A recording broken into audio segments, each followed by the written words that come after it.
स्वागत है आप सभी का ग्लोबल आईटीआई यूट्यूब चैनल पे। बच्चों, ये आईटीआई फर्स्ट ईयर के सभी ट्रेड के लिए ये क्लास होने वाली है। ठीक है, ये क्लास पार्ट 14 है। इससे पहले की जो भी क्लास है वो क्लास आप लोग ग्लोबल आईटीआई के यूट्यूब चैनल के प्लेलिस्ट पे बनी हुई है। प्लेलिस्ट का नाम है ITI first year workshop calculation. उस प्लेलिस्ट से जाके आप लोग आसानी से इससे पहले की जो भी क्लास है देख सकते हैं। ठीक है, और पीडीएफ आप इस वेबसाइट का यूज करके आसानी से डाउनलोड कर सकते हैं globaliti.org। इस वेबसाइट पे आपको फ्री ऑफ कॉस्ट टेस्ट देने की भी सुविधा है, आप लोग टेस्ट भी दे सकते हैं। ठीक है ना, चलो देखते हैं आज का पहला क्वेश्चन। हम लोग पहला क्वेश्चन क्या है हमारा? पहला क्वेश्चन है कि उष्मारोधी मटेरियल इनमें से कौन सा गुण नहीं है। उष्मारोधी मटेरियल का इनमें से कौन सा गुण नहीं है। और देखिए यहाँ पे हम आपसे एक बात बोलेंगे कि कभी भी आप लोग इंग्लिश वाले वर्जन को ही प्रीफर ज्यादा करिएगा। इंग्लिश में जो चीज लिखा है उसी को आप लोग प्रीफर करिएगा। हिंदी गलत लिख सकता है। ठीक है, और यदि आप लोग हिंदी पे क्लेम करेंगे बोर्ड को तो बोर्ड आपकी बात नहीं सुनेगा। वो कहेगा कि देखो भाई हम इंग्लिश में सही लिखे हैं, हिंदी ये ट्रांसलेट है, गूगल ट्रांसलेट है, गलत हो सकता है। ठीक है ना, तो एक बार इंग्लिश भी जरूर पढ़ते रहिएगा कि which one of the following is not a property of heat insulation material. Heat insulating material का कौन सा इसमें से गुण नहीं है? तो जो पहला ऑप्शन आपके पास दिया हुआ है लो कंडक्टिविटी, ये तो गुण है, ये इसका क्वालिटी है, तो इसका मतलब है कि ये तो आंसर आपका सही नहीं होगा। आग रेजिस्टेंस टू फायर, मतलब आग से प्रतिरोध करे, आग को रोके, ये भी क्वालिटी होना चाहिए उष्मारोधी मटेरियल का, है ना।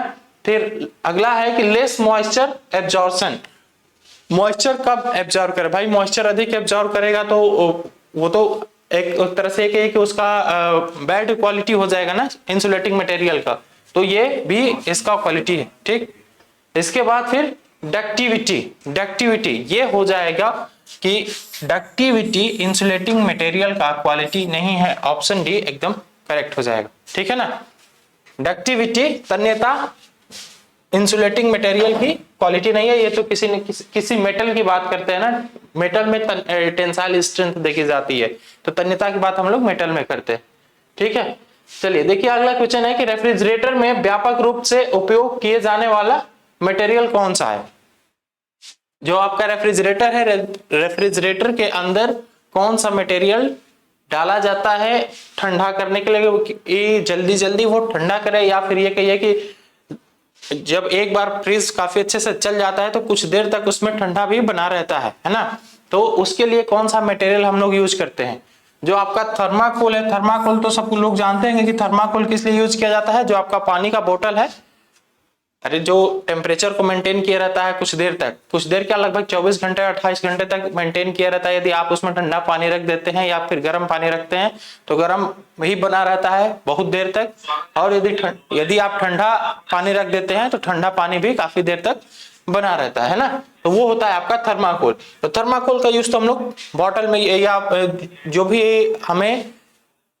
हम लोग यूज करते हैं, मतलब कि टेम्परेचर को मेंटेन करने वाले बर्तन, उसमें थर्माकोल यूज कर लेते हैं। ठीक है, बाकी आपका जो पॉली यूरेथेन है इसका यूज करते हैं हम लोग अपने रेफ्रिजरेटर में। ठीक है, ये एक प्रकार का प्लास्टिक होता है, या एक प्रकार का प्लास्टिक होता है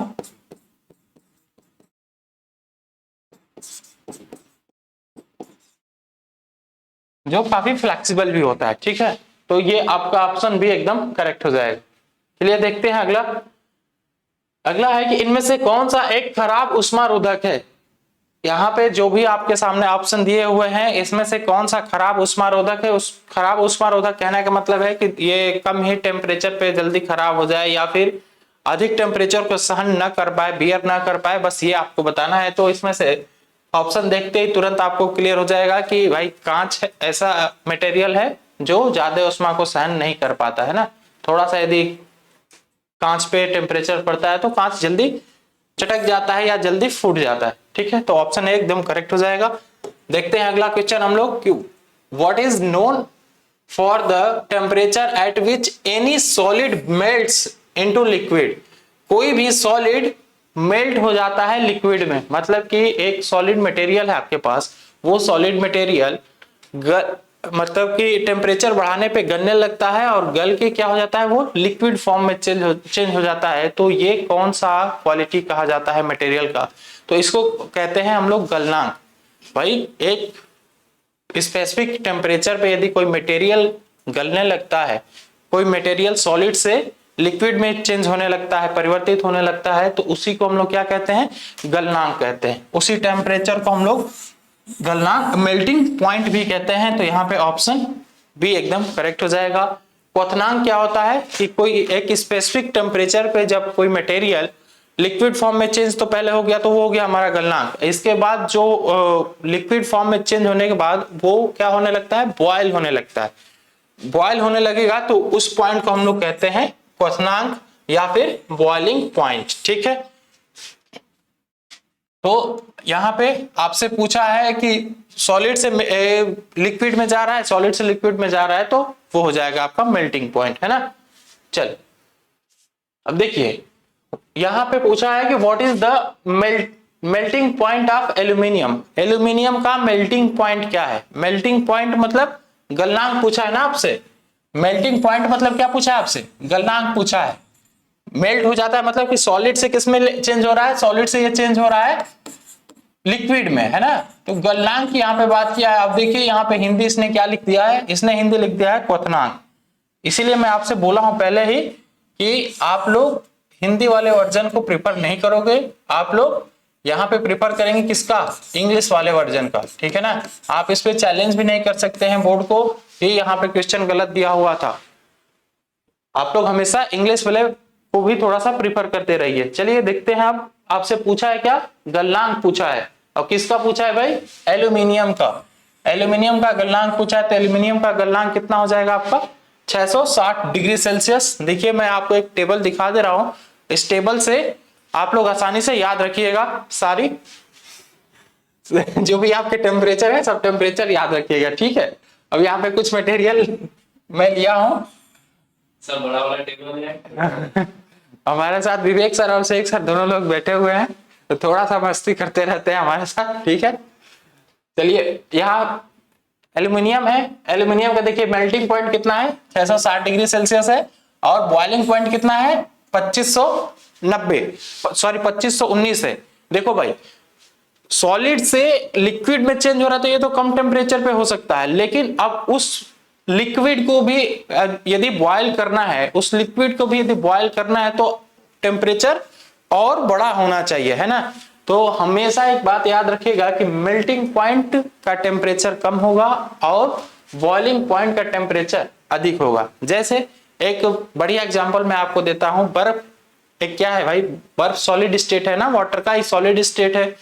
बर्फ कितने टेम्परेचर पे चेंज होने लगता है, मेल्ट होने लगता है और पानी में बनने लगता है, ये आपका 0 डिग्री सेल्सियस से जैसे ही थोड़ा सा टेम्परेचर अधिक होगा, मतलब कि 0.5 कह दिए या फिर 1 डिग्री सेल्सियस कहिए, तो वहां पे आपका जो बर्फ है, बर्फ पिघलने लगता है पानी में, है ना। तो और ये जो पानी है आपका, पानी कितने टेम्परेचर पे बॉयल करता है, तो पानी को बॉयल करने के लिए हमें 100 डिग्री सेल्सियस टेम्परेचर की जरूरत पड़ती है। तो भाई यहाँ पे टेम्परेचर का आप लोग वेरिएशन देख रहे हैं ना, टेम्परेचर मेल्टिंग पॉइंट का टेम्परेचर कम है और बॉइलिंग पॉइंट का टेम्परेचर अधिक है। ठीक है, तो एल्यूमिनियम का मेल्टिंग पॉइंट का टेम्परेचर कितना है, 660 डिग्री सेल्सियस, और बॉइलिंग पॉइंट कितना है, 2519 डिग्री सेल्सियस। ठीक है, अब ऐसे ही कुछ इंपॉर्टेंट है, इसमें से मैं इंपॉर्टेंट वाला नोट कर दे रहा हूं, आपको थोड़ा सा हिंट कर दे रहा हूं। एक कॉपर का याद कर लीजिएगा आप लोग, कॉपर का कितना होगा। ठीक है, फिर अब एक इसके बाद एक मरकरी है, मरकरी का भी देख लीजिएगा थोड़ा सा। फिर निकिल का याद कर लीजिएगा आप लोग, निकिल का कितना होता है। ठीक है, निकिल के बाद फिर सोडियम का देख लीजिएगा थोड़ा सा। सबको याद करने की जरूरत नहीं है, जो इसमें से इंपॉर्टेंट है बस उतने ही याद कर लीजिए, उतना से काम हो जाएगा। ठीक है, तो एल्युमिनियम का आपने देख लिया, कॉपर का भी देख लिया, यहाँ पे मरकरी की भी बात हो गई। मरकरी का मेल्टिंग पॉइंट कितना है, -38 डिग्री सेल्सियस, और यहाँ पे इसका बॉइलिंग पॉइंट कितना है भाई, 357 डिग्री सेल्सियस। ठीक है, चल अब आगे देखते हैं हम लोग। एल्युमिनियम का यहाँ पे क्या पूछा है आपसे, देखो भाई फिर से यहाँ पे इसने ट्रांसलेट में गलती कर दिया है। यहाँ पे बोला है ये बॉइलिंग पॉइंट, जबकि हिंदी क्या लिखा है, गलनांक लिखा है ना।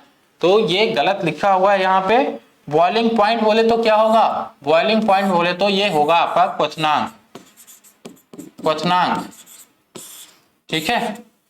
तो यहाँ पे आपसे एल्युमिनियम का क्वथनांक पूछा है, तो अभी मैं आपको टेबल में दिखाया हूं कि एल्युमिनियम का क्वथनांक कितना होता है, 2519 डिग्री सेल्सियस होता है, ठीक है भाई।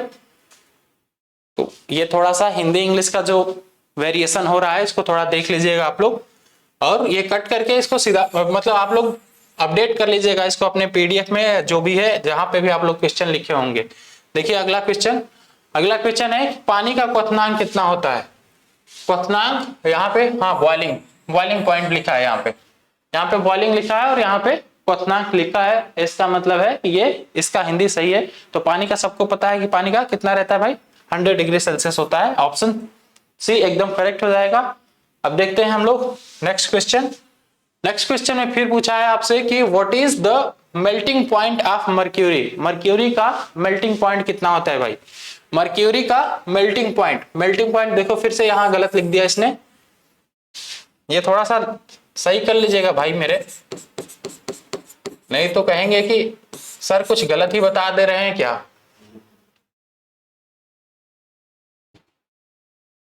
ठीक है चलिए, मेल्टिंग पॉइंट बात क्या है ना, तो भाई मेल्टिंग मतलब क्या कि सॉलिड स्टेट से कितने चेंज हो रहा है, सॉलिड स्टेट से लिक्विड में चेंज हो रहा है, तो उसी को हम लोग मेल्टिंग पॉइंट कहते हैं ना।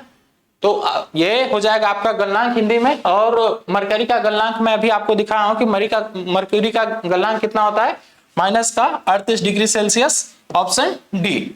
मरकरी का गलनांक -38 डिग्री सेल्सियस होता है और इसका क्वथनांक कितना होता है, क्वथनांक 357 डिग्री सेल्सियस होता है ना।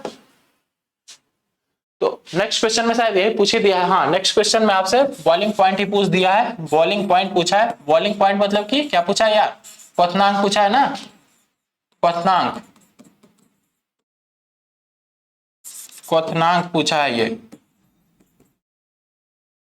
ये गलनांक नहीं है, क्वथनांक पूछा आपसे, तो ये हो जाएगा आपका 357 डिग्री सेल्सियस, ठीक है 357 डिग्री सेल्सियस। चलिए अब अगला क्वेश्चन देखते हैं हम लोग कि बल और इकाई क्षेत्रफल के अनुपात को क्या कहते हैं। बल और इकाई क्षेत्रफल के अनुपात को मतलब कि ये आपसे बोला है F divide by A. F divide by A किसका फॉर्मूला है यार, F डिवाइड बाई ए है आपके प्रेशर का फॉर्मूला। बल दाब बराबर क्या होता है, बल बटा क्षेत्रफल, है ना।